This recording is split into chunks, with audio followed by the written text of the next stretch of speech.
주일날 오후 시간에 교리적인 내용을 여러분에게 전하고 있습니다. 우리는 칼빈주의를 믿지 않는다. 칼빈주의자가 쓰는 용어 바로 알기.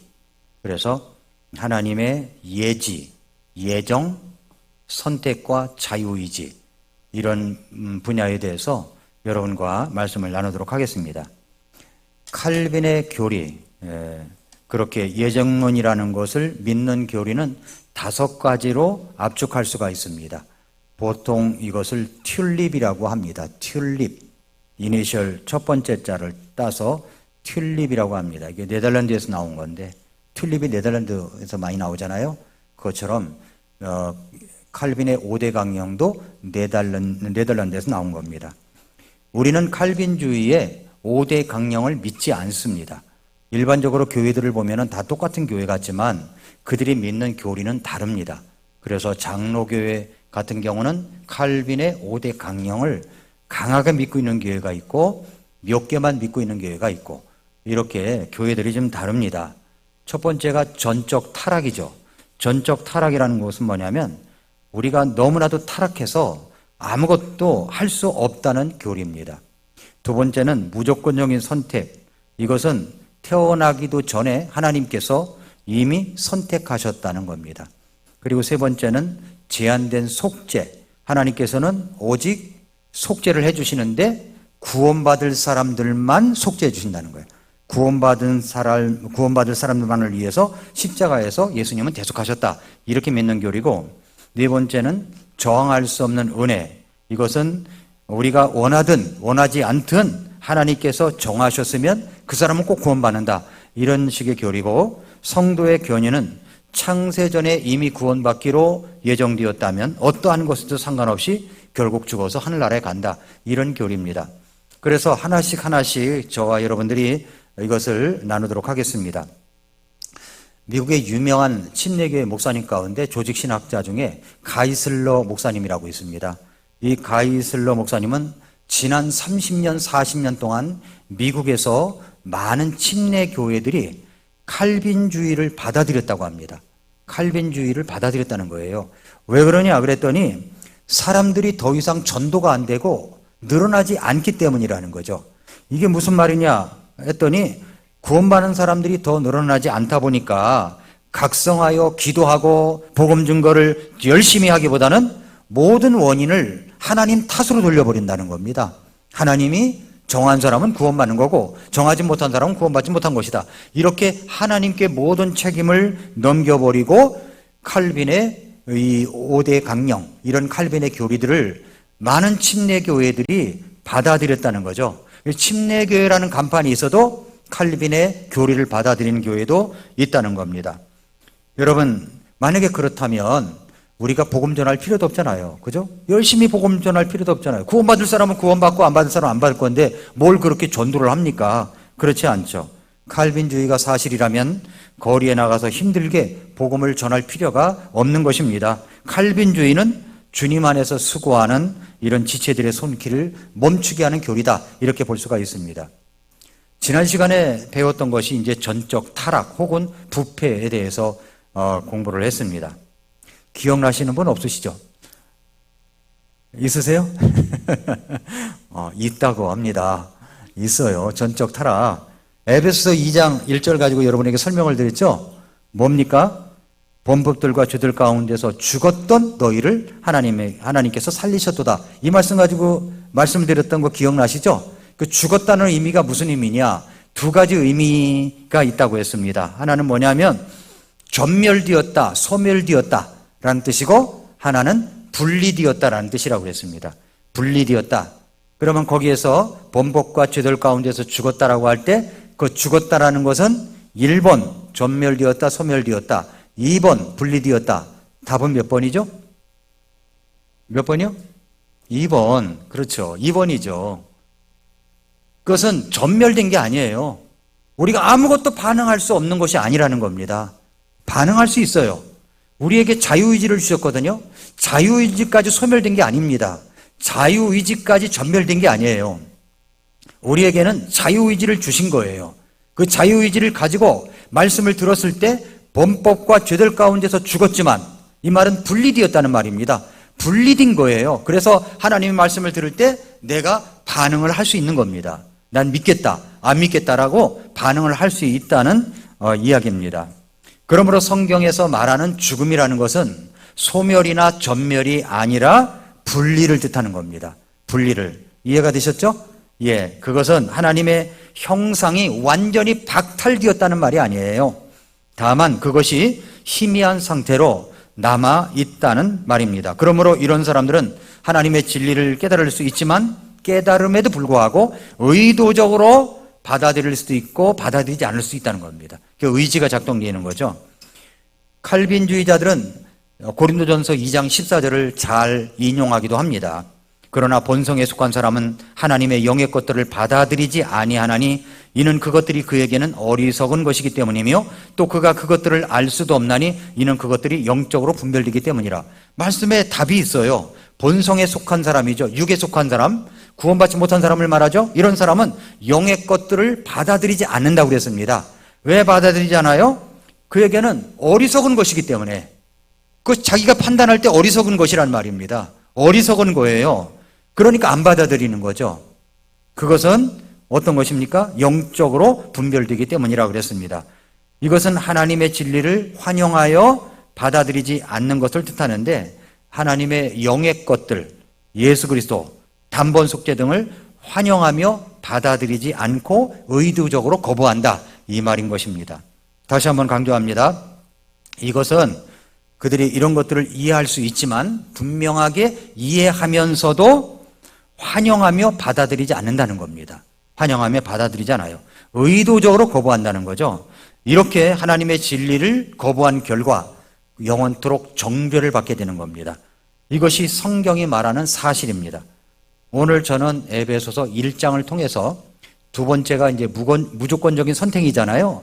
이걸 가기 전에 용어들을 좀 정리해 줘야 되겠다 생각이 들었어요. 용어, 그 칼빈주의자들이 쓰는 용어들이 있습니다. 예를 들어서 하나님의 예지가 뭐예요? 미리 아심이라는 뜻입니다. 예지, 미리 아심, 예정, 그리고 선택과 자유라는 이 단어들이 있는데 이 단어들을 설명해 주면 여러분들이 훨씬 더 이해가 빠르게 될 것입니다. 개역 성경과 흠정역 성경을 비교해 보면 용어 선택에 많은 차이가 나는 것을 볼 수가 있습니다. 예를 들어서 여러분들이 디모데후서 3장 16절을 한번 열어보세요. 디모데후서 3장 16절.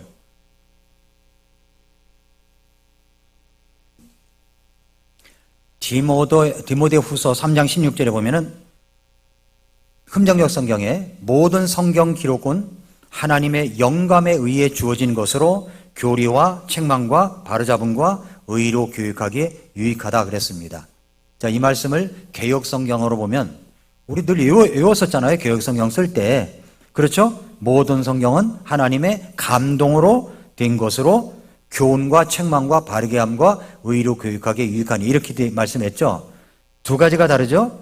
하나님의 영감에 의해졌냐 하나님의 감동으로 됐느냐 이 차이가 있고요. 그 다음에 교훈이냐 교리냐 차이가 있는 겁니다. 개역 성경은 교훈과 책망과 바르게 함과 의로 교육하기에 유익하다고 그랬습니다. 그러나 흠정역 성경은 교훈이 아니라 교리라고 되어 있어요. 영어 성경에 보면은 닥트린이라고 되어 있습니다. 닥트린이 교훈입니까? 아니거든요. 예, 교리죠, 교리. 교리가 맞는 겁니다. 교훈이라는 말을 위키백과 사전에 가서 찾아보니까 이렇게 되어 있습니다. 이야기 또는 사건에서 배울 수 있는 전달 메시지나 가르침이라고 되어 있어요. 교훈은 인생의 방식을 스스로 결정하기 위한 청자, 독자 또는 시청자들에게 기억에 남을 문장을 이야기한다. 이렇게 되어 있습니다. 네이버 사전은 뭐라고 되어 있냐면 우리들의 행동이나 지침이 될 만한 가르침, 이걸 교훈이라고 이야기하고 있습니다. 그런데 교리라는 것을 또 위키백과사전에서 찾아보니까 교리, 닥트린, 교리는 체계화된 종교의 본질적인 가르침을 뜻한다 이렇게 되어 있습니다. 체계화된 종교의 본질적인 가르침인 겁니다. 근데 보통 우리가 이 교훈과 교리는요 엄청난 차이가 있는 거예요. 교훈과 교리는 엄청난 차이가 있습니다. 그래서 성경에 교리라고 되어 있는 모든 닥트린이라고 되어 있는 모든 단어를 개역 성경에는 다 교훈으로 번역을 해버렸어요. 우리는 교리라고 번역을 했는데, 자, 디모데 전서를 한번 열어보세요. 디모데 전서 1장을 한번 보십시오. 짚어가는 대로 한번 보세요. 자, 1장 3절.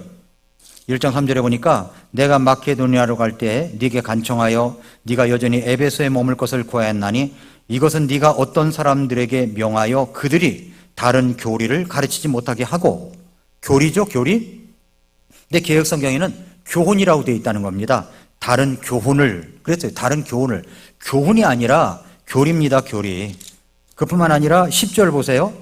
10절에 보면은 건전한 교리에 역행하는 것으로 인해 만들어졌는데 이 교리는 내게 맡겨진 복음 곧 찬송받으실 하나님의 영광스러운 복음에 따른 것이니라. 교리라고 되어 있죠. 이것이 개역 성경에는 교훈으로 되어 있다는 얘기입니다.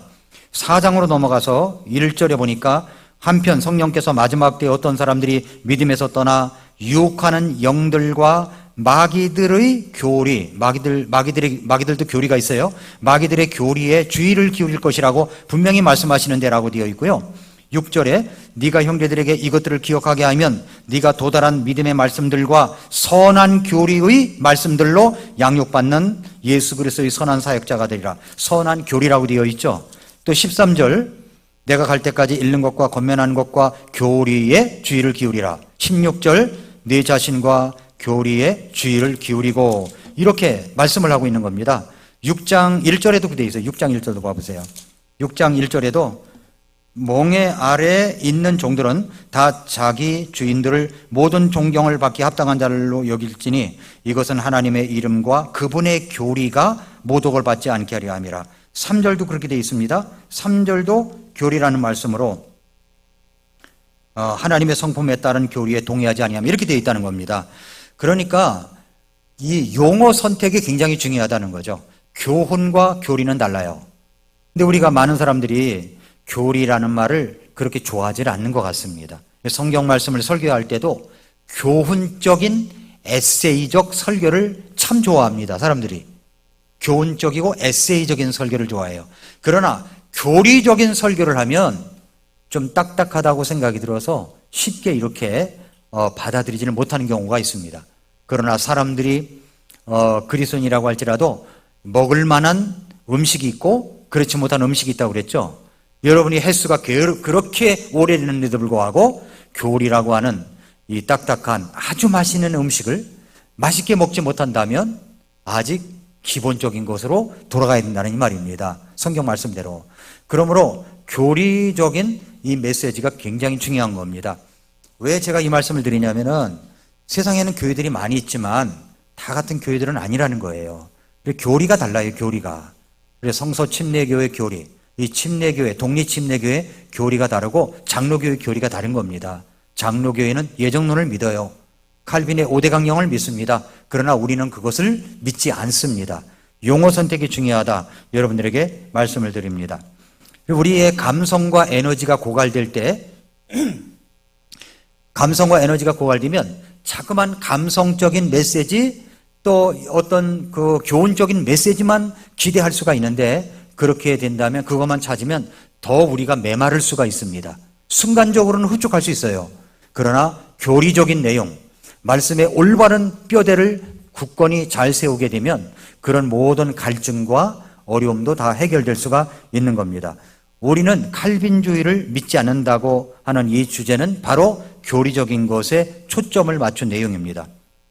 그래서 오늘 에베소서 1장 1절부터 6절을 선택해서 칼빈주의를 알기 위한 용어들을 설명하려고 합니다.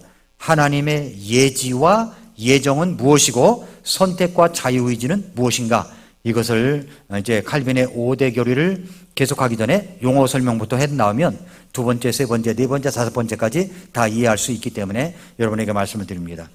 교리 중에 가장 중요한 교리가 무엇입니까? 구원의 교리죠. 그렇죠? 구원의 교리. 구원이 잘못되면 영존하는 생명이 없습니다. 예. 지옥불에서 영원토록 지내야만 됩니다.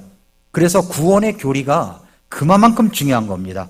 구원의 교리에 있어서 예지, 예정이란 무엇이고 선택과 자유의지는 무엇일까요? 용어들을 알아야 됩니다. 용어들을. 우선 에베소서 1장 3절부터 5절까지 보면은 하나님 곧 우리 주 예수 그리스도의 아버지를 찬송할지어다. 그분께서 그리스도 안에서 하늘의 처소들에 있는 모든 영적인 복으로 우리에게 복을 주셨는데, 영적인 복으로 우리에게 복을 주신 겁니다. 영적인 복으로. 어떤 복이요? 영적인 복으로 복을 주셨습니다. 4절부터 6절까지는 성부 하나님께서 어떻게 우리에게 영적인 복을 주셨는가를 이야기하는 것이고, 7절부터 12절까지는 성자 예수님께서 어떻게 우리에게 영적인 복을 주셨는가를 이야기하는 것이고, 13절부터 14절까지는 성령 하나님께서 어떻게 우리에게 영적인 복을 주셨는가를 이야기하는 내용입니다. 4절부터 보면은 이것은 우리가 사랑 안에서 자신 앞에 거룩하고 흠이 없게 하시려고 세상의 창건 이전에, 이 말이 중요해요. 또 세상의 창건 이전에 그리스도 안에서 친히 우리를 택하시며 자신의 선하시고 기뻐하시는 뜻에 따라 우리를 예정하사, 예정이란 말이 나오죠. 예수 그리스도를 통해 자신의 아이들로 입양하셨다라고 되어 있습니다. 여기 창건 이전에 라는 말이 나오고, 우리를 택하셨다라는 단어가 나오고, 예정하셨다라는 단어가 나옵니다. 자, 우리를 택하시며, 이 선택했다는 말은, 택하시며와 선택했다는 말은 전혀 다른 말입니다. 택한다는 말은 choose예요. 근데 선택했다는 말은 predestinate라고 합니다. 예, 그런데 예정한다는 말은 운명을 미리 정한다는 이야기입니다. 운명을 미리 정한다는 거예요, 예정이. 그런데 운명을 정한다는 예정이라는 말은 어떤 사람에게는 좋을지 모르지만 어떤 사람에게는 엄청난 충격과 고통이 다가온다는 것입니다. 한국엔 장로교회가 많죠. 개혁교회라고도 합니다. 개혁교회, 개혁주의 신앙이라고 그렇게 이야기를 합니다. 이분들이 모두 칼빈주의자입니다. 칼빈주의자들은 칼빈주의를 굉장히 자랑스럽게 생각합니다. 그래서 칼빈이 만든 시스템을 따르는 사람들이에요. 칼빈이 만든 시스템을 따르는 사람들입니다. 우리는 어떤 사람이 만든 시스템을 따르잖아요. 우리 침례교회에서, 독립침례교회에서 누가 교리를 만들었다고 그 사람의 교리를 따르는 거 봤습니까? 없어요. 우리는 누구의 교리를 따라요? 그냥 성경적인 교리, 성경에 나와 있는 교리를 따르는 겁니다. 우리 홈페이지에 나와 있지만 그 중에서 21개 되는 중요한 교리들이 있기 때문에 우리는 21개 되는 교리를 그대로 믿는다라고 정해놓은 것 뿐이지 누가 만든 어떤 시스템을 따르지 않습니다. 그러나 장로교회는 칼빈주의 시스템을 따르는 사람들입니다. 칼빈주의는 하나님이 사람들을 각각 무조건적으로 선택을 해서 어떤 사람은 천국에 가도록 선택했고 어떤 사람은 지옥에 가도록 선택했다는 말이 되는 겁니다. 이미 창세전에 하나님께서 이걸 다 이렇게 선택을 해놓으셨다는 거예요. 오늘 읽은 본문 말씀을 가지고 그렇게 이야기를 합니다. 칼빈의 기독교 강요라는 게 있어요. 칼빈의 기독교 강요 제3권 21장 5항에 따르면 이렇게 되어 있습니다. 경건한 사람으로 인정을 받고자 하는 자는 아무도 예정, 즉 하나님께서 어떤 사람은 생명의 소망을 가질 수 있도록 선택하시고 어떤 사람에게는 영원한 사망을 선고하시는 그 예정을 감히 부정하지 못한다. 이렇게 되어 있습니다. 이 말은 어디를 근거로 이 말을 하냐면 바로 에베소서 1장 4절 말씀을 근거로 주장을 합니다. 4절에 다시 한번 볼까요? 이것은 우리가 사랑 안에서 자신 앞에 거룩하고 흠이 없게 하시려고 세상의 창건 이전에 그리스도 안에서 우리를 선택하셨다라고 되어 있죠. 어떤 사람이 믿음이 있든지 없든지 믿으려고 하든지 믿으려고 하지 않든지 상관없이 무조건적으로 어떤 자들은 구원에 이르도록 예정되어 있고 어떤 사람은 지옥에 가도록 예정되어 있다. 이렇게 해석을 합니다. 누가요? 칼빈이 그렇게 해석을 한다는 거예요. 이렇게 되면요 극도로 숙명론적이 되는 겁니다. 잘 짜여진 각본이 이미 만들어져 있기 때문에 내가 아무리 다르게 하려고 해도 안 된다는 거죠. 안 된다는 겁니다. 여러분 부모님이 구원받지 못했어요. 아직 예수님을 알지 못해요. 그런데 복음을 전해도 받아들이질 않아요. 그럼 우리 부모님은 예정되지 않았나? 이렇게 생각하면은 속상하고 뭔가 하나님께 원망이 되고 이런 생각을 가질 수가 있는 겁니다. 전에도 말씀드렸지만 예정론이 맞다고 제가 구원받고 나서 제 친구가 교회에서 듣는 이야기가, 장로교에서 듣는 이야기가 예정론이니까 어떤 사람은 구원받도록 예정되어 있고 어떤 사람은 지옥에 가도록 예정되어 있다. 우리 부모님은 예수님을 받아들이잖아요. 그것은 하나님께서 그렇게 예정되었기 때문이다. 이 말을 들을 때 얼마나 기분이 나쁘고 속상하고 괘씸한지 이루 말할 수가 없어요. 그때 제가 때렸던 그 친구 얼굴도 기억을 해요. 그냥 때려버렸죠. 왜 때리냐고 그래서 다 이게 예정되어 있는 거야. 아주 속상해가지고 그렇게 말했던 적이 있습니다. 예정된 게 아니에요. 그 말이 아닙니다. 그 말은. 이 말은. 그래서 그렇지, 그게 만약에 예정론을 받아들이면 하나님이 하나님의 공의를 의심스러워 한다는 거죠.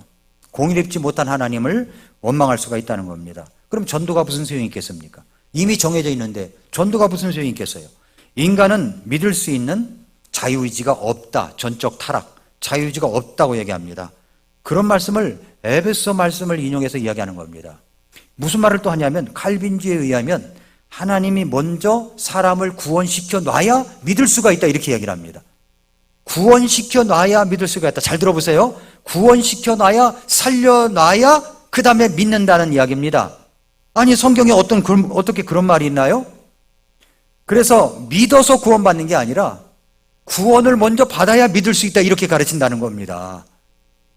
이 말은 말이 되지 않는 거예요. 믿어서 구원을 받아야 하는데 믿을 수 있는 능력이 사람에게는 없기 때문에 자유의지도 없기 때문에 하나님이 먼저 살려놔야 구원을 받게 해놔야 그 다음에 중성을 시켜놔야 그 다음에 믿을 수가 있다 이렇게 칼빈이 주장을 하는 겁니다. 그러나 반론을 하겠습니다. 사도행전 7장에 가면 사람이 하나님의 은혜를 받아들일 수도 있고 거부할 수도 있습니다. 사도행전 7장에 그랬잖아요. 그들이 하나님의 말씀을 들었죠. 스데반이 전한 말씀을 들었죠. 그런데도 거부를 했습니다. 거부할 수 있고 받아들일 수 있는 겁니다. 요한복음 3장 16절에 하나님이 세상을 이처럼 사랑하사 자신의 독생자를 주셨으니 이것은 누구든지 그를 믿는 자는 멸망하지 아니하고 영존하는 생명에 이르게 하려 함이라 그렇게 말씀했죠. 믿는 자는 그랬지 구원을 받게 해놓으면 믿는다 그런 얘기는 없습니다. 믿는 자는 영존하는 생명에 이르게 되는 겁니다. 신약성경을 다 읽어보면 구원의 복음이 제시될 때 그것을 이해하고 믿고 받아들여야 구원을 받는다는 것이 성경의 말씀입니다. 성경의 모든 구절들을 다 찾아봐도 읽어봐도 구원을 받는 것이지 믿음을 갖고 나야 구원을 받아야 믿는다는 그런 이야기는 성경에 없습니다. 요한복음 3장 16절이 바로 그 말씀이라는 거예요. 사도행전 3장 19절에도 회개하고 회심해야 구원을 받을 수 있다고 그랬죠. 그런데 내가 가는 길이 잘못되었다는 것, 내가 죄인이라는 것을 인정해야 회개하고 회심해서 주님께로 돌아올 수가 있는 거죠. 그러므로 우리는 이것을 알아야 됩니다. 본인이 의지를 발동해서 의지적으로 그 예수님의 복음을 받아들일 수가 있고 믿을 수가 있고 거부할 수 있는 겁니다.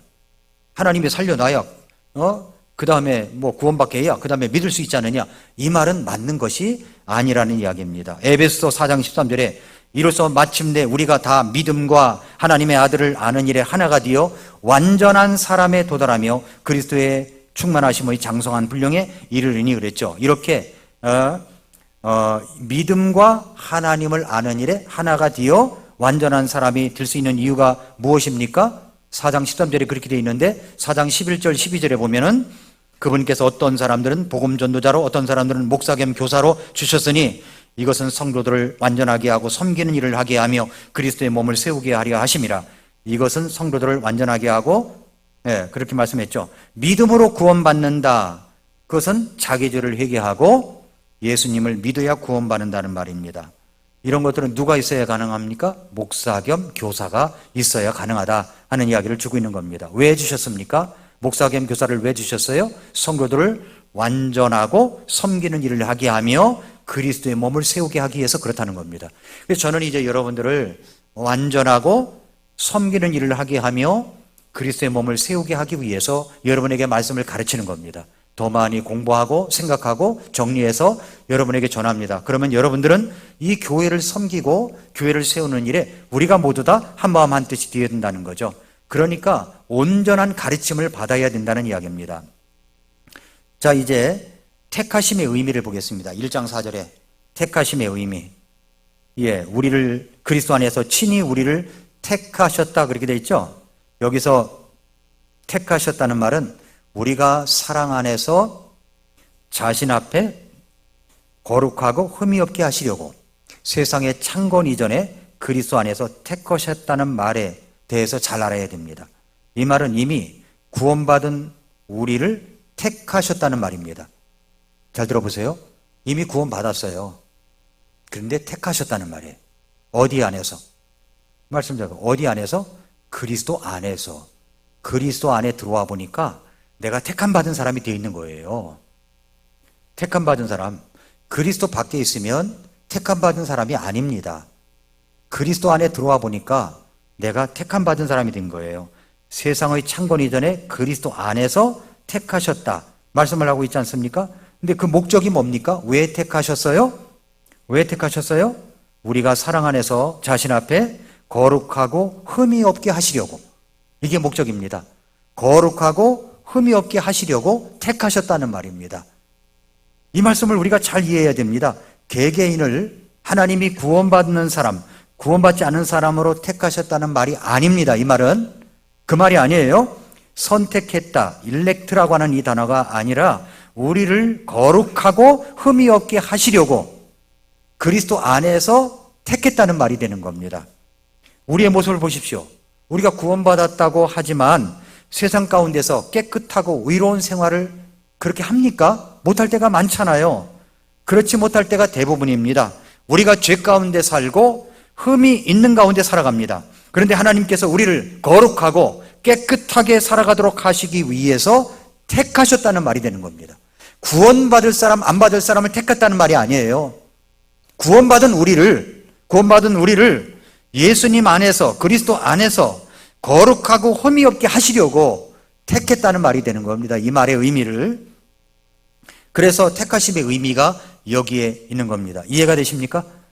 예, 다음번에 할 때는 이게 다음번에는 또 5시간이 없고 그 다음번에 또 5시간이 있는데 들어오기 전에 이게 좀 그 테스트 페이퍼를 좀 나눠드려야 될 것 같아. 그래가지고 지난 시간에 배운 거 복습해가지고 거기에 OX를 하십시오 이렇게 해가지고 한번 하면은 더 도움이 되겠다 이렇게 생각이 됩니다. 이건 뭐 발표할 것도 아니고 한번 이렇게 생각해봐도 좋겠다고 생각이 됩니다.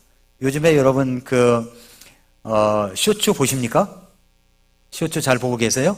저 이거 처음 만들어 본 겁니다. 쇼츠를 AI를 통해서 만드는 거예요. 요즘에 AI 공부를 많이 하고 있거든요. 아까 점심시간에도 GPT 챗에게 제가 이제 AI로 GPT 챗에게 질문을 막 던졌습니다. 좀 알렉산드레에 대해서 설명해 봐봐. 안디옥에 대해서 설명해 봐봐. 예루살렘에서 안디옥까지 가는 여정에 의해서 복음 전도가 어떻게 돼 있는지 설명해 봐봐. 이러면 이제 제가 알아서 설명을 해요. 근데 이제 그게 중요한 게 아니고 틀린 것도 있어요. 다른 것도 있고. 이것은 내 생각하고 다른데 내 생각하고 다르다. 그러면서 또 그 안에 질문 안에다가 아주 구체적으로 얘기하면 또 설명을 잘합니다. 제가 그 챗GPT에다 뭐라고 그러냐면 이옥진 작가가 당신의 기쁨과 슬픔을 하십니다. 이 책을 썼는데 이 책에 대해서 이 저자에 대해서 이야기해봐. 그랬더니 설명을 하는데요. 지금까지 그런 설명이 없었어요. 얼마나 설명을 잘했는지 몰라요. 깜짝 놀랐습니다. 깜짝 놀랐어요. 뭘 알고 이렇게 설명을 하지? 그런데 요즘에 제가 이제 AI에 대해서 공부를 많이 하고 있습니다. 왜냐하면 어차피 말세의 적그리스도가 아마도 이 AI를 가지고 전 세계를 다스리지 않을까 이런 생각이 들어요. 그러나 주님이 오실 그날까지는 우리가 그것을 쓸 줄 알아야 된다고 생각이 듭니다. 쓸 줄 알아야 돼요. 그래서 제가 열심히 공부하고 있고 그 다음에 쇼츠도 그렇게 해서 이제 자막을 어떻게 제가 그 일일이 다 입힙니까? 다 못 입히죠. 그래서 거기에 하게 하고 배경음악 흐르게 하고 뭐 이렇게 하면서 하고 있는데 얼마나 재밌는지 몰라요. 지난 주간에 13개를 만들었습니다. 13개를 만들었어요. 그런데 제가 이 쇼츠를 들어보니까 1분 동안 하는 얘기잖아요. 1분이 넘어가면 쇼츠가 안 돼요. 예, 1분 1초도 안 돼요. 그래서 59초에다 맞춰놔야 돼.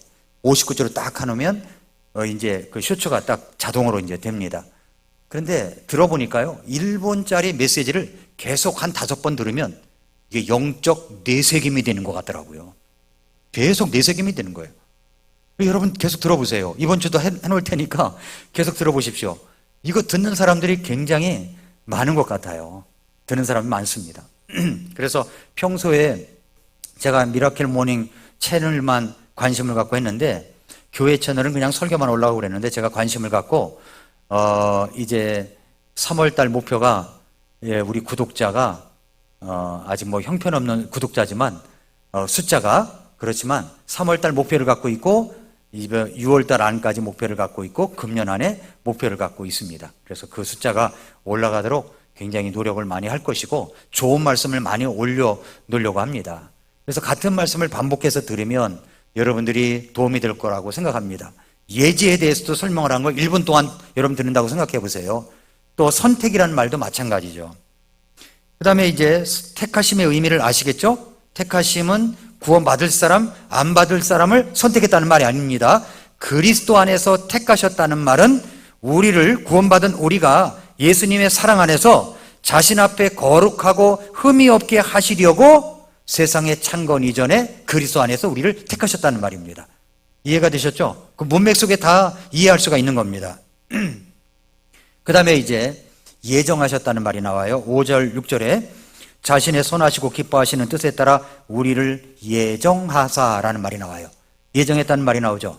옳거니 예정이라고 해놨으니까 이게 예정론이 맞나 보다 이렇게 생각을 하고 예정론이 주장하는 사람들이 맞는 것처럼 느껴질지 모르지만 잘 들어보세요. 예정하사 예수 그리스도를 통해 자신의 아이들로 입양하심으로써 자신의 은혜의 영광을 찬양하게 하심에 따른 것이니라. 그 은혜 안에서 하나님께서 우리를 그 사랑하시는 자 안에서 받아주셨다라고 얘기를 합니다. 자, 여기 예정하셨다는 말이 나옵니다. 예정하신 목적이 뭡니까? 목적이 뭐예요? 예정하신 목적이 있잖아요. 하나님의 은혜의 영광을 찬양하게 하시려고. 그래서 그 일을 위해서 우리를 입양하셨다는 겁니다. 입양, 양자 삼는다고 하는 것은 2가지 의미가 있어요. 먼저 맨 마지막에 우리 몸이 구속돼서 우리의 썩을 몸이 결국은 예수님의 공중 강림하실 때 영과 혼과 육이 하나가 되는 때가 있는데, 그때 진정으로 우리가 모든 창조물 앞에서 우리가 하나님 아이들이라고, 하나님의 자녀들이라고 공포가 되는 그런 때가 올 때 모든 것을 그리스도와 함께 공동으로 상속받는 상속자로 인정을 받는다는 겁니다. 인정을 받아서 하나님의 모든 상속 유업을 물려받는 그런 자가 된다는 말입니다. 입양했다는 말이. 그런데 이런 의미로 예정이라는 말이 쓰여진 거예요. 이런 의미로 예정이라는 말이 쓰여진 겁니다. 13절 14절을 봐보세요. 13절 14절. 너희도 진리의 말씀 곧 너희 구원의 복음을 들은 뒤에 그리스도를 신뢰하였고 너희가 믿은 뒤에 또한 그분 안에서 약속의 저 거룩하신 영으로 봉인되었는데 이 영께서는 값주고 사신 그 소유물이 구속받을 때까지 우리 상속 유업의 보증이 되사 하나님의 영광을 찬양하게 하시느니라. 잘 들어보세요. 구원의 복음을 들은 뒤에 어떤 일이 일어납니까? 구원의 복음을 들은 뒤에 13절 그랬죠? 진리의 말씀 곧 구원의 복음을 들은 뒤에 뭘 해요? 그리스도를 신뢰하였고, 그리스도를 신뢰합니다. 그 다음에 믿은 뒤에 또 뭐가 드러나요? 너희가 믿은 뒤에 하나님이 무조건적으로 창세전에 어떤 사람을 구원받으려고 예정해서 구원받는 게 아니고, 복음이 전달되게 되면 그 구원의 복음을 들은 뒤에 그리스도를 신뢰하고 그 믿은 다음에 13절에 있는 말씀대로 되는 겁니다. 13절 말씀, 믿은 뒤에 또한 그분 안에서 약속의 저 거룩하신 영으로 봉인되었는데 이 영께서는 값주고 사신 그 소유물이 구속받을 때까지 우리 상속 유업의 보증이 되사 하나님의 영광을 찬양하게 하시느니라. 이렇게 말씀했습니다. 이것은 구원의 과정이 있었다는 말이 아닙니다. 구원의 과정을 말한 게 아니에요. 하나님께서 창세 전에 어떤 사람을 구원으로 예정하셔서 구원받게 하는 것이 아니라 복음이 전달되면 구원의 복음을 듣게 되면 신뢰하게 되고 믿은 다음에 봉인이 되는 것을 말하는 겁니다. 믿은 다음에 봉인이 되는 거예요. 이것은 사람 편에서 있는 일이죠. 우리 편에서 있는 일입니다. 사람 편에서 하는 말입니다. 사람 편에서는 분명한 복음을 들어야 믿을 수가 있습니다. 분명한 복음을 들어야 믿습니다. 그렇게 되면 신뢰하게 되고 믿은 뒤에 봉인이 되는 겁니다. 도장을 꽝 찍어서 너는 내 것이야 하고 성령님께서 우리를 인쳐 주신다는 말씀입니다. 선택을 해서 구원받는 게 아닙니다. 복음을 들으면 믿으면 구원받는 거예요. 선택을 해서 받는 게 아니라 우리는 하나님께서 우리에게 주신 자유의지를 갖고 믿을 수 있는 것입니다. 거부할 수도 있습니다. 거부하면 거부한 대가를 내가 책임져야 됩니다. 받아들이면 하나님께서 영존하는 생명을 주시게 되는 겁니다. 자, 이렇게 이제 예정이라는 말을 여러분들에게 설명을 하셨습니다. 예정. 자, 그 다음에 하나님의 예지예정. 예지예정이라는 말은 미리 아신다는 말이에요. 미리 아셔서 예정하신다. 예지예정. 그리고 선택과 자유의지를 보겠습니다. 자, 이것은요, 예지예정이라는 말은, 미리 아심이라는 말은 사람 편이 아니라 하나님 편에서 설명한 거예요. 하나님 편에서. 아까 예정이라는 말은 사람 편에서 이야기를 한 거죠. 그런데 예지라는 말, 미리 아심이라는 말은 하나님 편에서 설명하는 겁니다. 예지라는 말은 미리 아심이라는 말이죠. 이 말은 성경에 몇 차례 나옵니다. 하나님께서 미리 아신다라고 했어요. 미리 아신다는 말이 무슨 말일까요? 자, 하나님 되심의 증거입니다. 하나님은 미리 아신다는 거죠. 하나님은 미리 다 아시는 거예요. 전능하신다고 말씀하시지 않습니까? 하나님 되심의 증거는 뭐냐면 하나님은 전지하셔야 되는 거예요. 모든 걸 다 미리 아신다는 겁니다. 전지하신다는 말은 모든 것을 다 아신다는 거죠. 하나님은 다 아십니다. 다 아셔요. 그런 모습이 하나님이십니다. 우리는 이것을 먼저 잘 알아야 됩니다. 하나님은 다 아신다는 것. 이것이 먼저 설명되어야 되고, 또 하나는 하나님은 세상의 창건 이전에 이 땅에 태어날 모든 사람에 대해서도 다 아십니다. 아실까요? 모르실까요? 아시는 거죠. 하나님은 다 아시는 거예요. 다 아십니다. 그렇게 아심에도 불구하고 인간에게 뭘 주셨냐면은 자유의지를 주신 거예요. 자유의지를. 그 자유의지를 갖고 선악과를 선택해서 따먹은 일에 대해서도 하나님은 미리 아셨을까요? 모르셨을까요? 아셨다는 겁니다. 아셨어요. 그럼에도 불구하고 하나님은 인간의 자유의지를 로봇처럼 통제하시지 않고 자유의지를 그대로 부여하셨습니다. 자, 여러분 텔레비전을 보는데 채널이 딱 정해져 있어. 한 개, 두 개로 정해져 있어. 그러면서 말하기를 마음대로 봐라. 근데 정해진 채널이 다 그 정부의 사상을 설명하는 것밖에 없어요. 다른 것들은 없어요. 자, 우리 이제 그 IPTV나 다른 그 채널을 보면은 지상파나 뭐 이런 다른 것을 보면은 채널이 몇 개입니까? 채널이요 100단위. 넘기다 보면 또 200단위, 넘기다 보면 또 300단위, 900단위까지 있더라고요. 무진장 많아요. 무진장 많아. 이 중에서 하나 선택해서 네가 봐도 돼. 이거 자유의지죠? 자유의지예요. 그건 채널 하나밖에 안 주고서 네가 마음대로 봐. 이건 로봇이죠. 로봇. 하나님은 우리를 로봇으로 만들지 않으셨습니다. 하나님이 키를 갖고 다 리모컨을 가지고 조정하시는 그런 하나님이 아니세요. 하나님은 다 미리 아세요. 아신데도 불구하고 자유의지를 주신 겁니다. 자유의지를. 하나님은 아담과 하와가 죄를 짓지 못하도록, 하나님의 말씀을 거역하는 일을 하지 못하도록 프로그램을 짜서 집어넣으신 것이 아닙니다.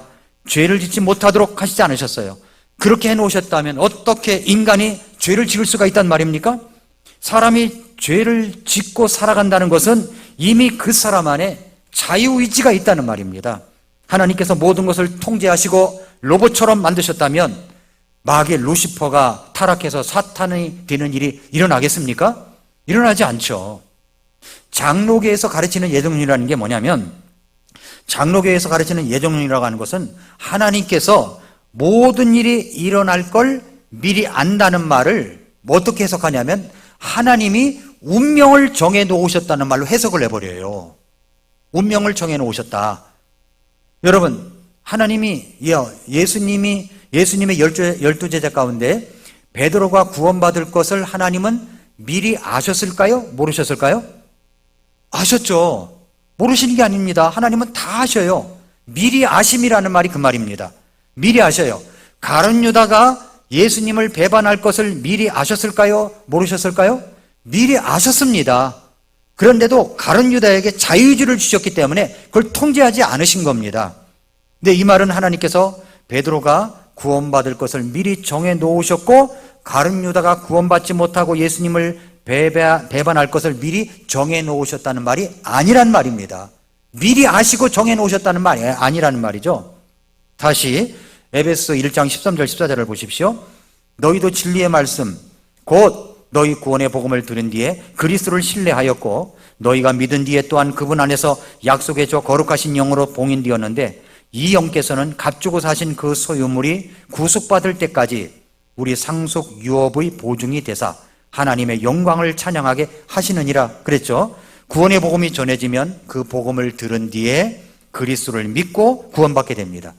그러면 하나님께서 거룩하신 영으로 봉인을 하시는 겁니다.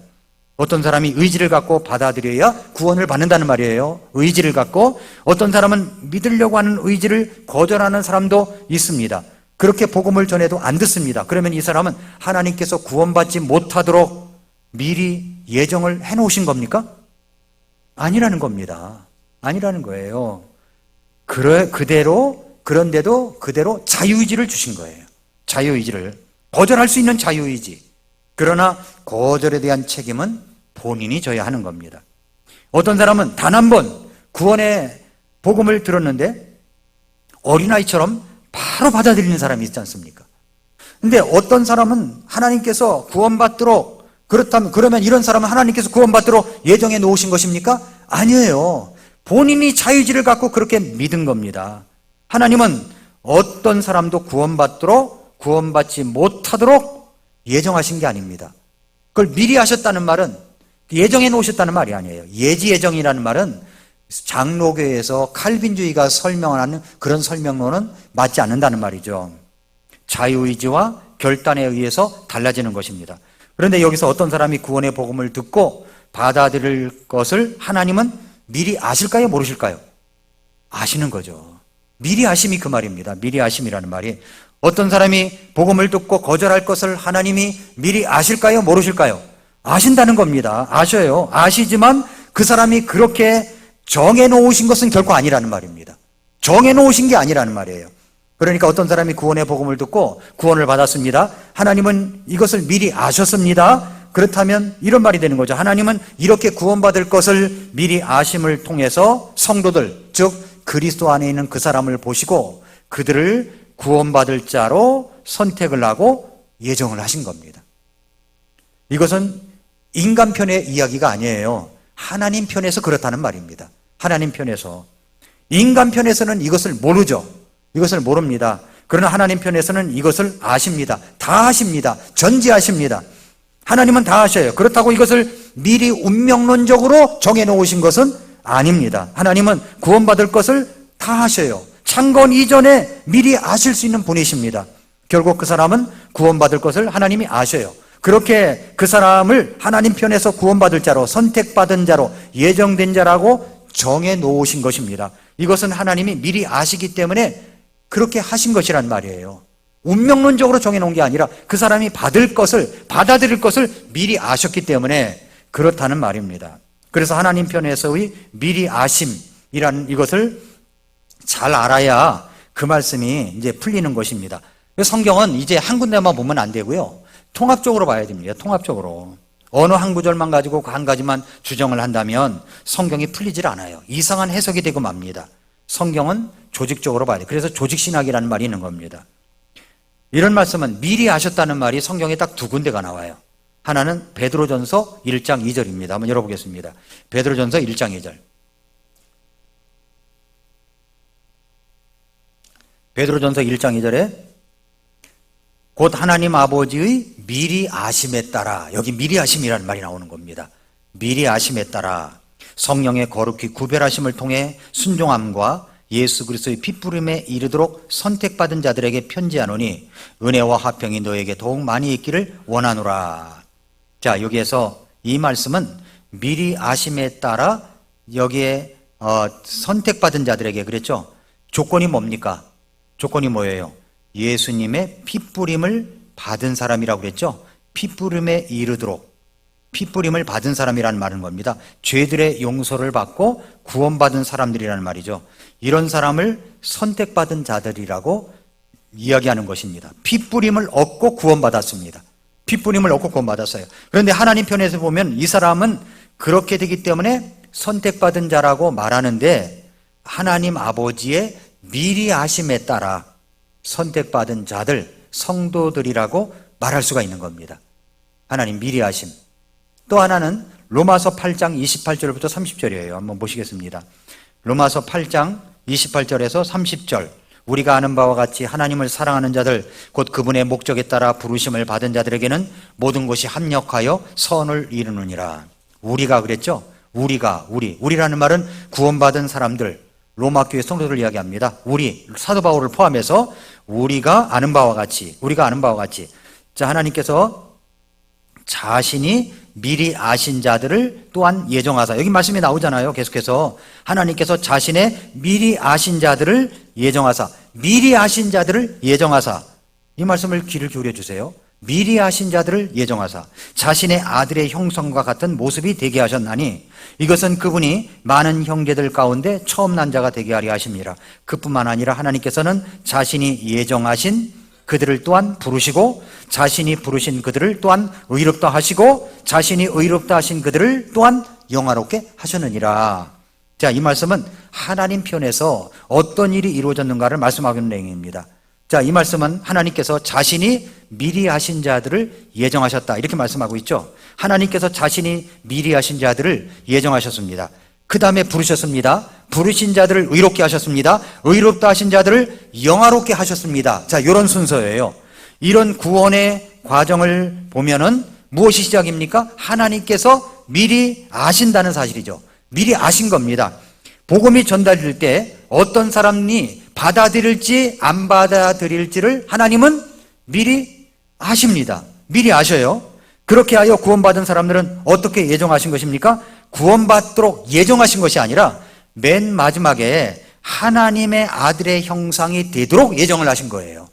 하나님의 아들이 구원받도록 예정하셨다는 말이 아니에요. 그리스도 안에 들어와서 그리스도 사랑 안에서 하나님의 아들의 형상이 되도록 예정을 하셨다는 말입니다. 하나님께서 미리 하신 자들을, 자신이 미리 하신 자들을 또한 예정하셨어요.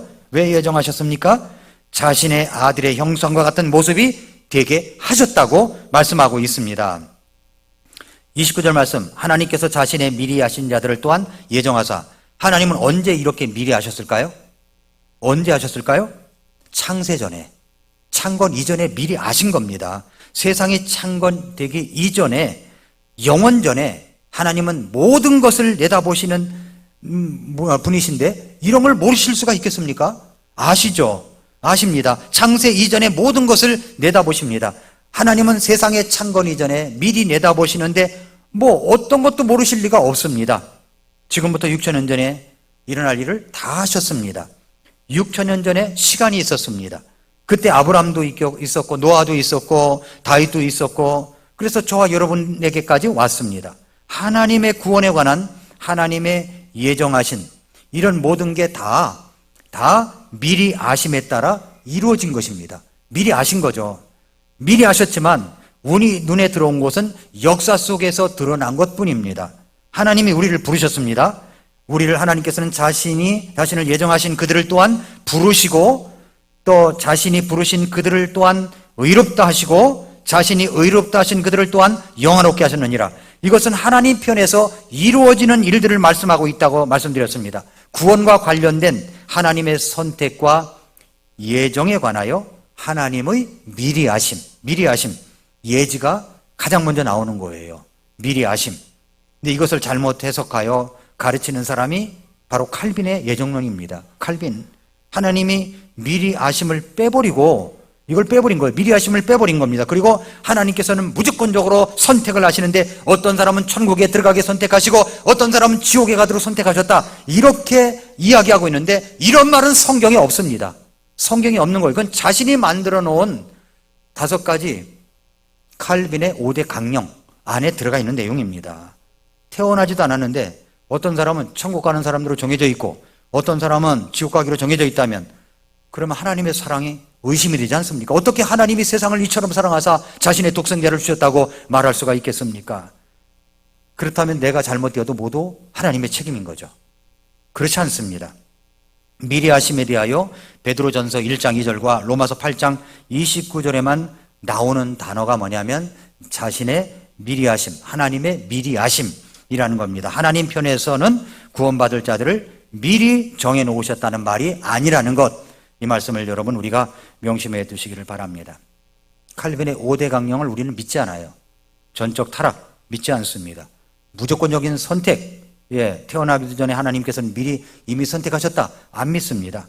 제한된 속죄, 하나님은 예수님께서는 구원받을 사람들만을 위해서 십자가에서 대속하셨다, 믿지 않아요.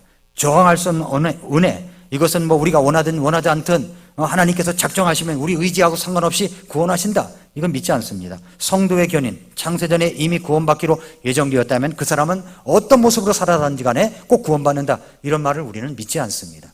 5대 강령을 믿지 않아요. 그러므로 우리가 교리를 알아가야 됩니다. 자, 아침에 제가 예루살렘에서 안디옥까지 이런 말씀을 제목으로 말씀을 드렸죠. 예루살렘에서 안디옥까지 가는데 복음이 안디옥까지 전달되는데 몇 년 걸렸다고 했습니까? 10년 걸렸다고 그랬어요. 자신만 알고 나만 아는 곳에서 자기 중심적인 사람이 되어서 그것이 뻗어나가는 데는 10년의 세월이 흘렀다고 저는 그렇게 생각이 되었습니다.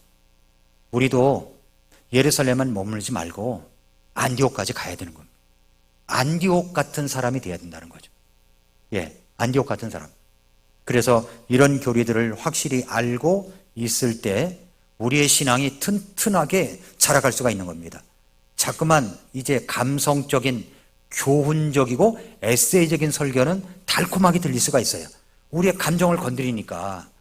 그런데 그것만 몰두하다 보면은 어떤 위급한 일을 당했을 때 내 교리적인 것이 똑바로 쓰여져 있지 않기 때문에 그냥 무너집니다.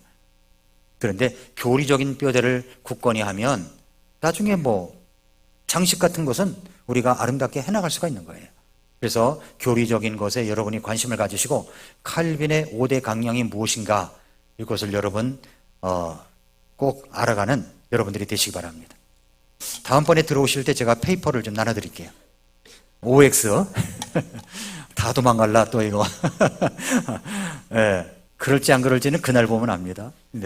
아무튼 이제 OX 해가지고 한번 나만 아는 거니까 이런 것들을 우리가 알 수 있다면 여러분의 아름다운 신앙이 더 견고하게 되어갈 줄 믿습니다. 자, 우리 일어나셔서 찬송하고 마치도록 하겠습니다.